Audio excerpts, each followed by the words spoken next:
catch my breath. Hello again, welcome to This is England Short Film Festival, British-Irish Short Film Festival set in Rouen. It's called This is England and it's a British eyes, we know about it, no need to phone. Yeah, we've got a lot of complaints about that, but that's okay, from Scotland mainly. But well, it's about Hsieh made those films, okay, 2006, that's why we named the festival This is England, and well, you should have called it This is the British Eyes, but it didn't do it, so that's the way it is. So today we're going to talk about films, of course, short films in this year's selection, and I go by alphabetical order. We're going to start with Hopes and Beans, represented here by Klara Kaliger, who is the writer, director and lead actress. Wow. Heavy work. Okay, thank you for joining us. And then we'll move to Off License. Off License, represented by Danny Baalbaki, who is writer and director of the film. Thank you for joining us too. Thank you. And eventually we've got The Test, okay, which is represented by the writer and director Meng and Hsieh, and Emma Lau, who is the lead actress of the film. So thank you all for being here with us today. It's a great pleasure to have you here. And so the structure of this interview is a bit special. It's Quentin, so our director, technical director, who made it up. And so I think it's quite exciting to do this year for the first time. So it's to have you talk about various things that we can think about in talking about short films making. And so we try to find something that was in common with your work, and what popped up to my mind was the idea of confusion. So the idea is that, if we start with Hopes and Beans, for instance, we can see in the film how mind-destroying creative process can be, because you always losing yourself and thinking where you should stand for, and whether you're in or out of your film, thinking about something which is possible or not, redoing the same scene over and over again, never being satisfied. And so the very difficult thing of the creative process. In The Test, we have this crazy law of having this test to get the British nationality or citizenship, and which is quite ridiculous test, we should say, and which we've got a lot of school kids from here tried the mock test that is online, yeah, it is online, and they were quite surprised at it, and you feel that there is a lot of confusion in the mind of the people who made it, and so your film, and thanks to your acting too in the film, showed how puzzling it is for the people when they're confronted to this ridiculous thing, and so you feel that society at large is getting confused, and so your film represents that very well. And with Off License too, we've got this idea of the world getting wrong, because even family links get destroyed by greed or by life, and so as you mentioned on the Q&A yesterday, also the confusion of the filmmaker or the artist who is doing his work and is never sure that what is being done is exactly what he had in mind and will be received the right way, especially when the theme of the film is that what you watch, what you see is not exactly what's going on. Yeah. And so it brings about a lot of uncertainty. And so it's a very difficult thing to be an artist, and especially a filmmaker, as I said before, because filmmakers are in charge of dozens of people and dozens of trades, and a very strict skill. And so that's what I had in mind first when I have you here, is to exchange about this idea of confusion in your work. Is it clear for you what you're doing? Is your path clear? And what do you think about this complexity around? Isn't it too much? Okay, who wants to start? Anyone? From which question? Well, it feels like there's a lot. There's a lot. Yeah. Well, the idea of precisely this complexity of what you're doing when you do a short film, because it's a short film, but it's a film. It's not less difficult than a feature film in a way. Yeah, all So- the elements are still there, I guess. Yeah. Yeah. I think you ask us about why we want to be a filmmaker because it's so complex and it's so many things involved. But for me,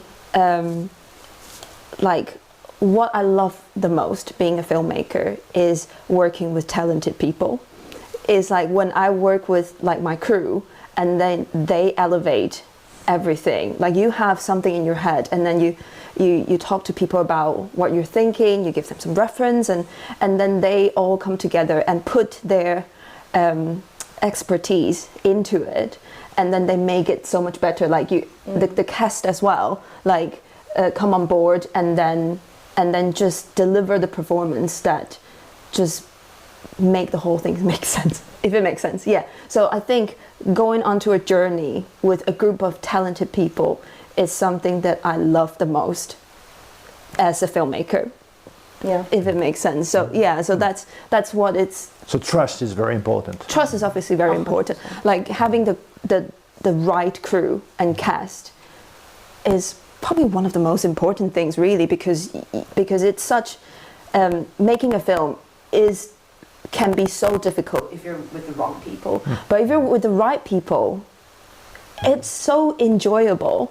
It's just you feel like you're just you're making something together and everyone's heart is into it and then you all want it to do good. So there is like kind of like a push from everyone. So you feel as like the writer-director, like the someone leading, you feel it's so easy. All right. Yeah, that's. Looks like heaven. I Really. Yeah, And you that's. say that, I mean, because most of the time people say that it can be a struggle too, because sometimes you don't agree, on certain points, and maybe sometimes you've got arguments with people, and it's not always smooth, It's not always smooth, but you communicate, and then you make good compromises. Right, because like no one is always right. I feel like probably the mindset is very important. Yeah, that's why. That's why being a painter is more comfortable. Yeah, You're always right. you're always right. That's what Do you think she's right? No, I agree. I think like the magic of collaboration is, for me as well, what it's always been about. And I come from theatre and I've done it since I was a kid, and that's always been really, I think that's why I got hooked in the first place. Like I'm a very people person. I love working with people. I do also write, but that's my least favourite part of the process. I love being on set, that's my favourite, or like being in the rehearsal room or on stage. But like in that sort of, I just really enjoy the kind of the alchemy of people coming together to create something together. Yeah. And on the note of like everyone kind of agreeing when collaborating, someone said this to me and I don't remember who it was, but it was a really brilliant way of putting it. They said it's really important that everyone's making the same film, right? Because people come in with like so many different ideas. Sure. And ego can sometimes be like a big enemy of the process. But that's why I think it is obviously crucial to find the right team, and it's not always, because so many things need to kind of align. It's not just whether you get on as human beings, it's that as well, but then it's also, do you like have the same vision for this exact project? Maybe normally you have the same taste, but for this particular project, do you see the same thing, So I think as a director, like obviously it is complex because you're kind of steering the ship. I always see that as like, when you're a director, you're like a captain, and like you're kind of, so you are responsible for everyone who's on board, but also you have to be like listening to others as well. You have to be working together, but you take like full responsibility for steering the ship. So I think it's quite a juggling act, directing, but I, for example, love it because that's like where I thrive.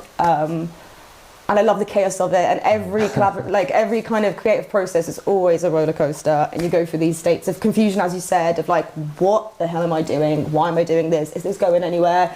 And then it's like ups and downs, But you just really have to, especially with short films where it's not, it's like your passion project often. Sure. Well, I mean, in most cases, like no one's going to commission you to like make a short film. Like you have to start your own projects, right? Yeah. You have to really, really care about it, and you have to have a really clear vision to be able to steer the ship.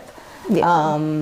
And then the second thing is to be a really good communicator, I think, to be able to communicate that vision with everyone. Yeah, definitely. Yeah. So whose role is that? Is it the producer or director? How do you share? What did you do on your film I mean, because I think, as I know, when you have an idea and when you write the story, you watch the film in your mind, and when you start exchanging with very talented people, and you trust.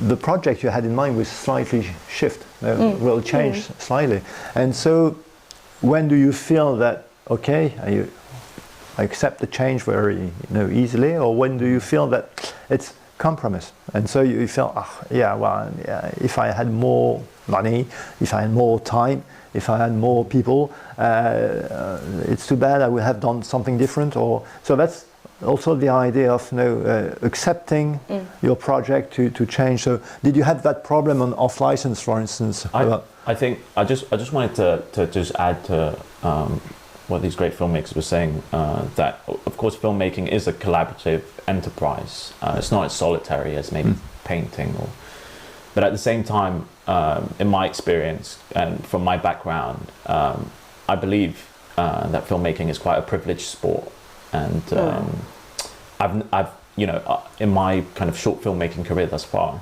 I've not really had the kind of freedoms to kind of necessarily work with the exact people and the exact resources that I would have liked. I mean, on Off License, that was my graduation film, and I went to a really, really bad film school, if I'm completely honest. And so part of the constraints of that, and we all have constraints, don't get me wrong, of course we'd all love an extra day or to do pickups or to, but part of the constraints were kind of more akin to the 48-hour project, where it's like you have this set period of time, you don't have access to lots of actors and actresses and the exact crew members that you would like. And I think that experience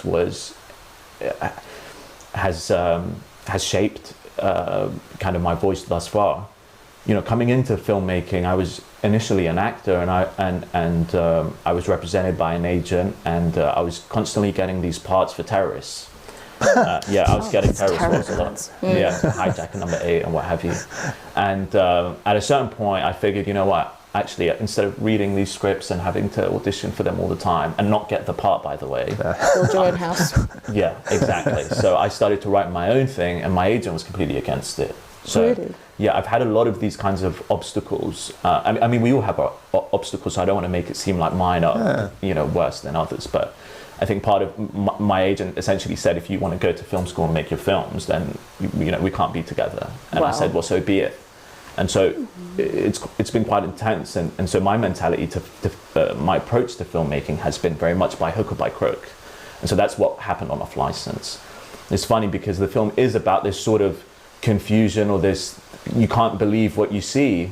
And in a sense, now when I watch it, knowing what I went through and that a lot of the film is missing, I'm looking around thinking, guys, don't believe what you see. It's funny how I've kind of, you live that, but I suppose that happens a lot with filmmaking and filmmakers. But I think, anytime I speak about filmmaking, I do like to make the point about access, because I had a really difficult road to kind of get into filmmaking, and now I'm very lucky to have made another short film, and it's about the asylum hotels. And I think, I'm sure you ladies can attest to that as well, that, there's certain hurdles and obstacles in front of us where, I think we should be kind of transparent about, and in doing so, we can encourage people, right?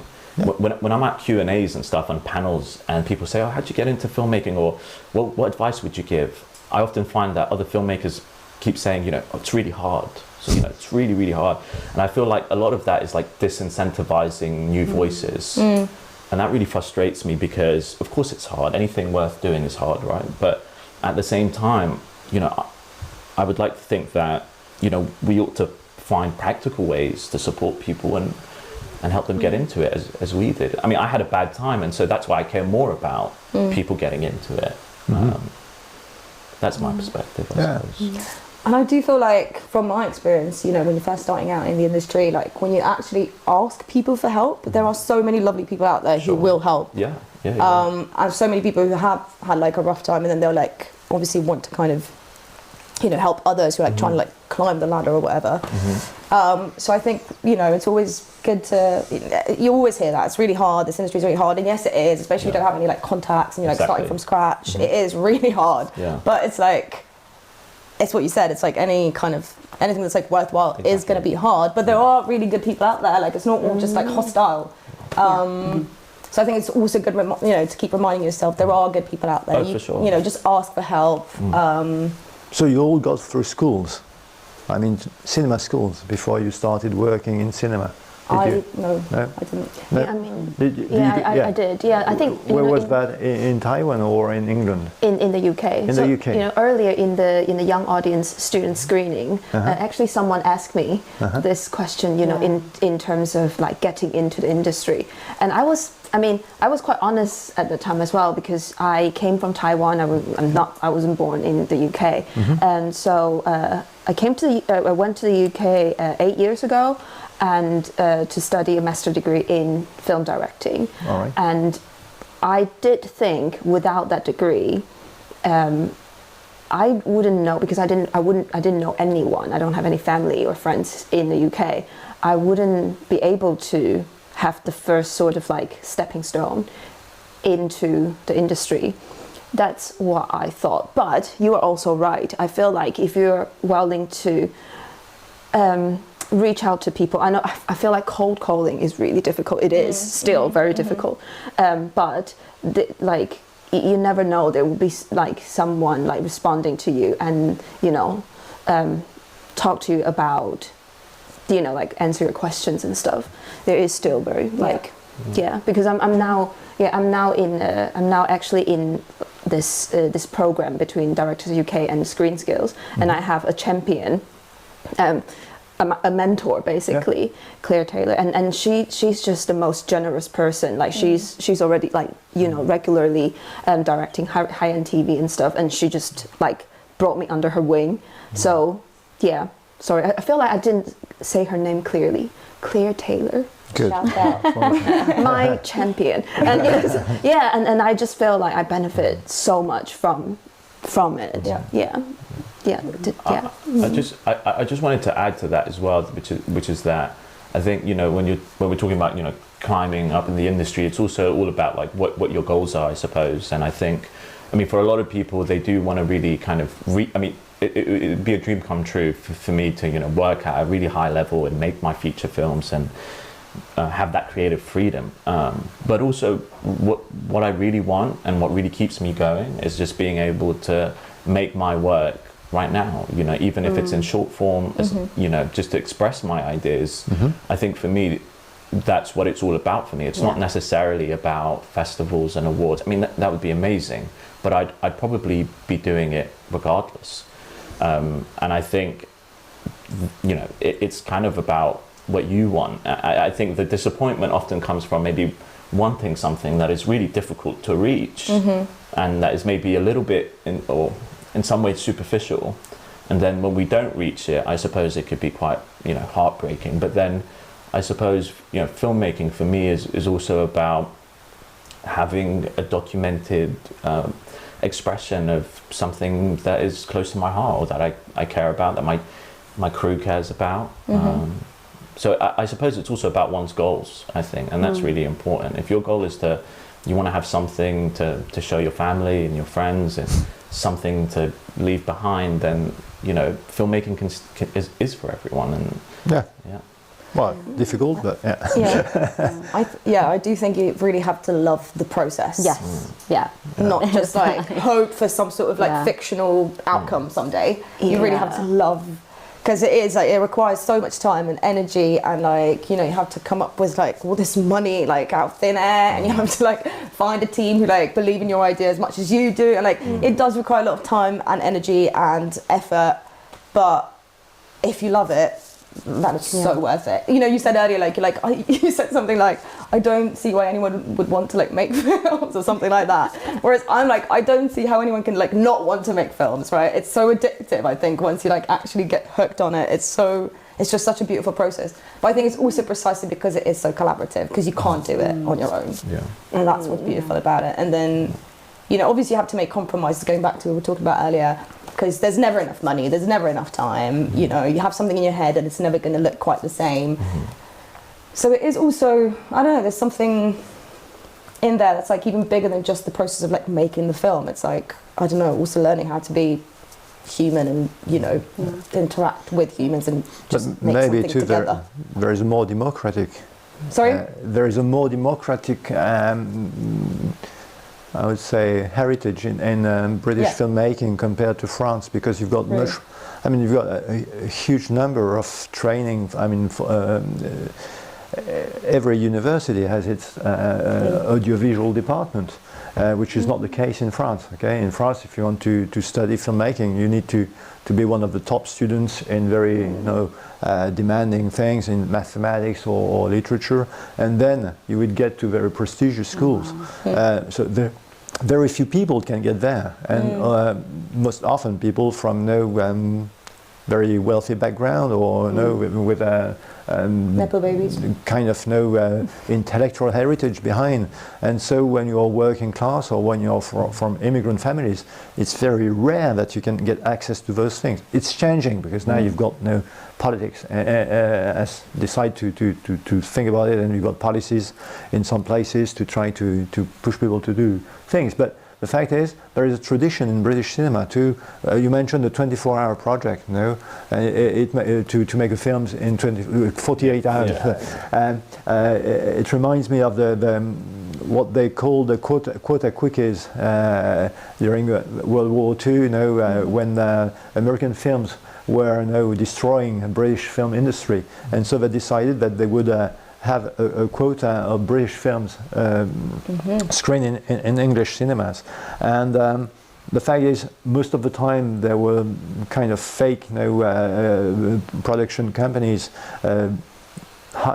owned by the Americans that were founded in Britain just to make films with no money. And so you had a lot of technicians that were used and filmmakers that were used to do things that were not, they called that Hoover movies too, because the women were hoovering the room while they were playing it with no people in it. But it made, in the 1950s, all those very talented filmmakers, they learned to, and they could train with those films, okay? And they got very good at working with nothing. And so that's why after that you had the new wave in English cinema, British. Because the fact is, they got taught how to work with nothing. And I think that sometimes, when you struggle a bit, you said your school is not very good, but maybe this is a good experience too. Absolutely. I think, because I think, like we've all been saying, it's like nothing is ever necessarily the way it needs to be when we get there, I do think there were some kind of exceptional circumstances as well with my film school that weren't ideal, but all that stuff aside, absolutely. I mean, my philosophy or my approach is to make things now by hook or by crook, because I do come from a really working class background. My parents are immigrants, and I think that seeing my dad, who does removals, and is in a lot of ways he's my hero. He works so hard and has always worked so hard to provide for us. That in itself has inspired me a lot, and it pushes me a lot. And I think I've been very lucky to have my family and friends who support me. But at the same time, I can't help but think about a lot of friends I have from back home as well who don't have those opportunities, who really do kind of look at, how do I enter filmmaking? I think for all of us, I'm sure, like the kind of day we decided we wanted to be filmmakers, it was, it's like, where do we begin? Like, how do we get our first crew member? Do we write it first and then start production, or do we get a writer first? Or, I mean, no one really knows really where to begin when we first start and say, this is what we're going to do. And so again, that's why I think access is really important. So do you have a mentor too? I mean, Meng mentioned what's her name again? Meng. My Claire Taylor. Okay, Claire Taylor. Claire, Do you have someone from the movie business that is supporting you? No, not so far. I haven't had anyone supporting me. I think I'm really drawn to France, if I'm completely honest. I'm drawn to France, and I'm drawn to the way films have existed in France, and the culture, the street culture of great artists in France. Whilst in the UK, I've always felt that things are very institutionalized, right? So you have to be a part of, you know, when you apply for funding, for example, you apply to the BFI or these bodies or the BBC. There's a lot of our great artists and filmmakers also come from like Oxbridge as well, which are not art schools. And I went to Cambridge, by the way, so I don't want to be hypocritical about that. I don't want to be hypocritical about it. You know, that was one of the great privileges of my life, is to attend that university. But you know, I'd love to hopefully one day, you know, meet someone who could, you know, provide me with more advice. But I've learned a lot just sitting with you guys. I try to make the most of the opportunities I do have and try to learn. I read a lot, I would try to, and a lot of my filmmaking heroes have taught me a lot, and they're kind of the way they approach their work has really helped me, you know, from, you know, New Hollywood to the French New Wave, where you have all kinds of artists who were having their issues and were also pushing kind of to make their work no matter what. Films like, you know, The 400 Blows really inspires me, you know. That film is in a lot of ways feels like my childhood, you know, and it's now it's kind of an older film, but it really resonates with my experience today or when I was younger, and stuff like that have you know, in a sense, have mentored me, motivated me. You know, if he could do it, you know, Truffaut went through a lot as well to make that film, and in his life. So it's funny how like grass is always greener. Like that's why I chuckled, because you were saying like, you know, the UK feels less kind of institutionalized and more democratic, and then you said the opposite. Because I feel like it's funny. Because it is interesting. Like I'm kind of across, like I'm European, but I live in the UK. My career is in the UK, and it's like I see the kind of differences of the two worlds, and I feel like I'm Croatian, so like Croatia is similar to France in the sense that, like, you know, it's quite centralized, so you only like go to one of the two, probably the main kind of drama school, which is also a film school, and that's the only way into the industry. That's literally the only, like, you can't, whereas like in the UK I didn't go to film school, I went to drama school, so I'm a self-taught filmmaker. And I wouldn't get any of those opportunities, for example, in Croatia. But then for, like, on the other hand, like, from the UK perspective, like, we always look at France and we're like, oh, France is so good. They've got so much money for film and for the arts, you know. They support filmmakers so much more than, like... So it's just, it's never ideal, is it? I think it's both. It could be both. Yeah. Sorry, but... No, I think just at any level, even at the top, like, top line productions, there's always going to be hindrances. There's never going to be enough budget, but you have to make it work, however... it happens. And it's, I think, with anyone in life, not even just in the acting industry or the filmmaking industry, it's you've got to surrender to the situation that you've been dealt, and you either make it work to your advantage or you don't. And I think sometimes there's a lot of beauty in the mistakes that happen, or the what in that situation we see as lack, but actually, with hindsight, that's the best thing that could have happened, and that is what maybe made the film, or that's what made that moment. If you kind of surrender to it, and, like, you know, if it's raining one day, you envision the scene sunny, but actually that created the scene, and you didn't expect it in that way. Just in the most simplest of examples. That's all I can think of right now. But I think that's what you've just got to do. Like, nothing's ever going to be ideal. It's a hard industry. And you just have to make it work how you can, and enjoy the process, find creative fulfillment when and where you can. And I think it's not forgetting that even in those moments of challenges, you're an artist and you make it work. Sorry. Go ahead. Inhale at the same time. No, I was just going to say, in terms of like making filmmaking democratic, like what's nice about this day and age is that, you know, it's also the technology that's made filmmaking more accessible to people. You know, I was at this other festival in London this weekend, and I went to this panel, and they were talking about the difference between running a festival, I don't know, 10, 15, 20 years ago compared to now. Like, the volume of like short films getting produced is just like it's incomparable. Like just the amount of, because we can all now make films, which was like that wasn't attainable before, right? So obviously we all want to make like proper films with good kit and good, you know, but also like you could, if you're really like learning to make a film, just pick up your phone and shoot something, right? So that is quite beautiful in a way, because like it's accessible to more people. Absolutely, yeah. But obviously that also creates more like competition then, so it's, you know, where do you... Exactly.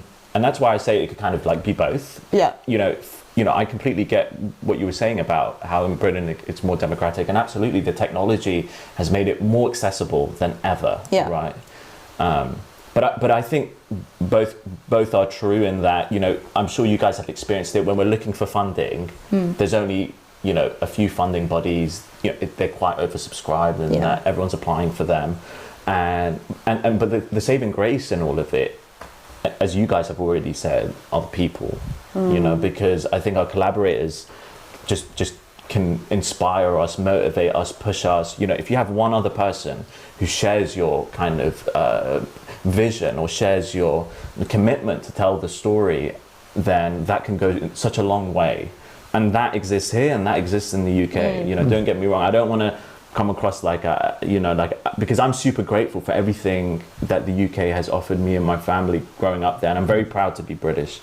But at the same time, I think, you know, from my environment, I see it regularly how people kind of are convinced maybe that it's not accessible or it's not for them. And, you know, for me, I want them to kind of overcome that somehow. I don't know how, but yeah. But the people, so I think the first thing I always say whenever I get asked for advice is just find someone who likes your idea. You know, really is, if they like your idea, then you could start to, you know, plan, you know, what position they'll take, if they're going to be on the crew, if they're going to, you know, act in it. But I think that passion can go such a long way in getting a project up on its feet. You know, it goes from being like all in here, and then now someone, you're sharing it with someone. For sure. That's one of the idea. I mean, it's a relatively small world. I mean, the world of filmmaking, either in France or in Britain. And the fact is, networking is very important. So that's why here we try to bring as many people as possible, because we do feel that the fact that you meet here and you start talking about who you're working with and where you studied and how you consider this or that. So we're trying to get some connection between the French movie business and here and the festival. The French movie business is not very, you know, it's a bit difficult to move. Okay, there is a lot of inertia. Can I just make a distinction? When we talk about like the movie business and the movie industry, and of course we are a part of that industry, all of us to an extent, but also whilst, you know, there's flaws with the movie industry here and in the UK, you know, I think the silver lining is always what's happening on the street level, which is where we all begin as well. We begin with our ideas, and we begin with our collaborators, with maybe our friends.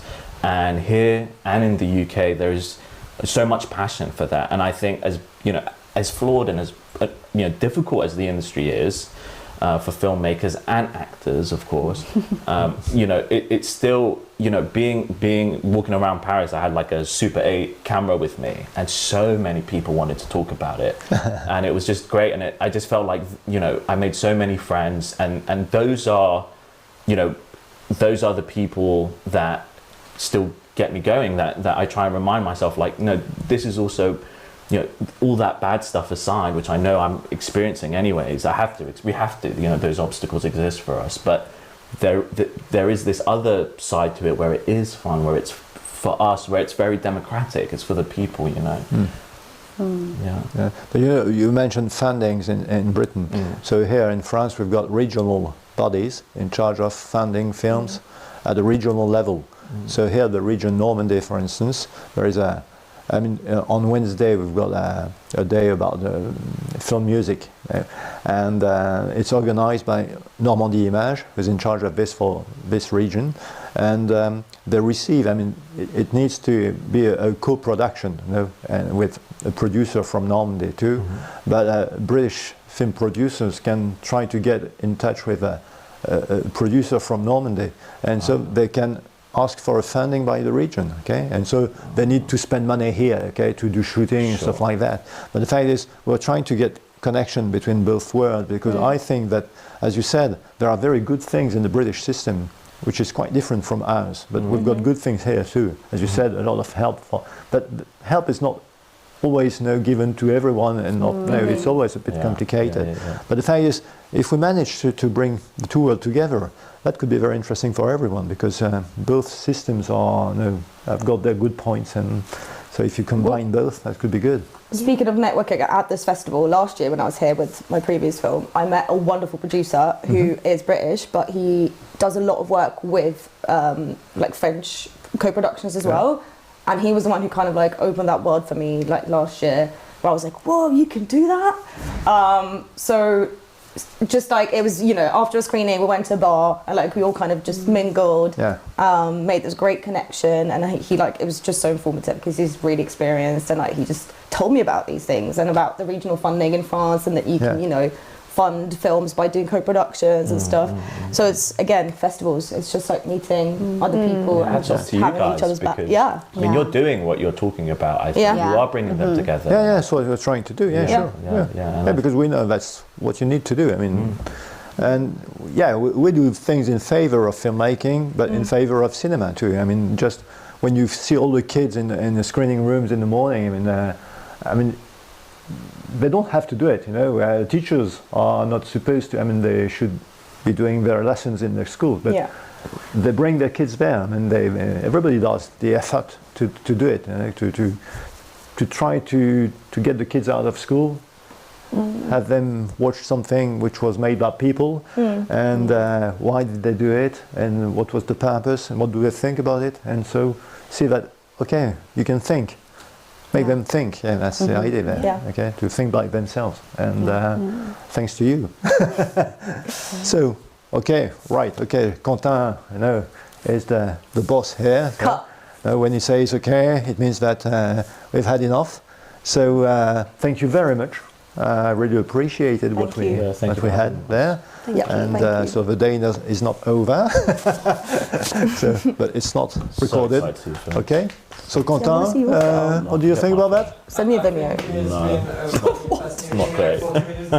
Okay, all right. Okay, so that's it. Thanks a lot. Thank you for joining us here in Rouen. Thank you for having us. I hope you're having a good time. I'm having a good time, so that's perfect.